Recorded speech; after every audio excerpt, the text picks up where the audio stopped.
Yung habol nyo sa beauty con is freebies, huwag na yung pumunta kasi sayang lang yung oras nyo. Pero ang asawa ko sabi ni PJ, pipila ka ba para sa Shane of freebies? Huwag na.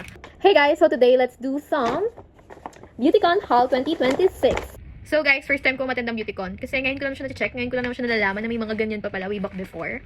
So nag-check ako ng mga previous video ng mga nangyari sa BeautyCon and I was so curious kasi they got a lot of freebies ng libre lang, nang hindi kailangan bumili or something or anything.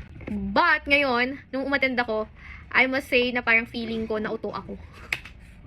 Na nakita ko na hindi ka makakakuha ng super daming freebies if hindi ka nila invited ng mga brands. Kasi feeling ko, yung mga binibigyan na nila ng mga ganun kadaming freebies, it's yung mga parang nasa PR list ata nila, if I'm not wrong. Pero yun kasi napansin ko, yung na-observe ko nung within the event, nung nandun ako, yun yung nakikita ko eh. Kasi merong ID, na yun yung binibigyan talaga nila ng parang PR packages or something, na malalaki talaga, ganun.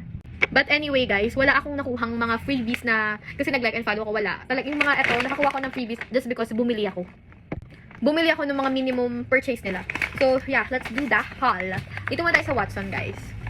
So, sa Watson, ito yung nakuha ko. Ayan. Ito kailangan ko to. This is a Wellspring Nighttime Beauty with Collagen. Ito siya. I really need this. Need this? So, diba ito yung binili ko? And ito rin yung freebies ko. Oh my God. So, dami ko melatonin for this month. Like, parang I have a 40 days na melatonin. Thank you po. Next one is, bumili ako ng lotion from Lux Organics. Guys, ito yung tinatry ko ngayon kasi nakita ko to, ito yung reco sa akin ng bestie ko and then sobrang puti niya. Ang ganda-ganda ng kutis niya, so that's why I tried it. Itong retinol glutan, itong niacinamide arbutin. Ito ginagamit ko on morning and ito naman on evening. Pang nighttime routine ko. Next one, it's itong Burr & Bees. On sale siya guys, nabili ko like 200 plus pero wala tong freebies. Next one, it's itong cream puff from Get Ready With Me. Wala rin tong freebies. And last one, it's ito na naman. Melatonin girl. Again and again. Next one, it's yung nasa loob naman ito. Konti lang naman to. Ito siya. Dito ko nalagay from Vice Cosmetics. Ito talaga naka 1,000 plus ako dito. Kasi tinry ko, magaganda na yung products ng Vice Cosmetics ngayon eh. Tinry ko yung, yung 999 minimum purchase. Yun yung parang pinaka-sale na nila. And I got this. Ito yung mga pinili ko. Invisible Shield. Sabi may nabasa kasi ng review. Maganda daw to. And also, I got the foundation. Ito yung Dream Focus Endless Foundation in the shade of light, medium, neutral. Kasi nga po, nagme-makeup na ako sa iba. So, I really need a lot of shades.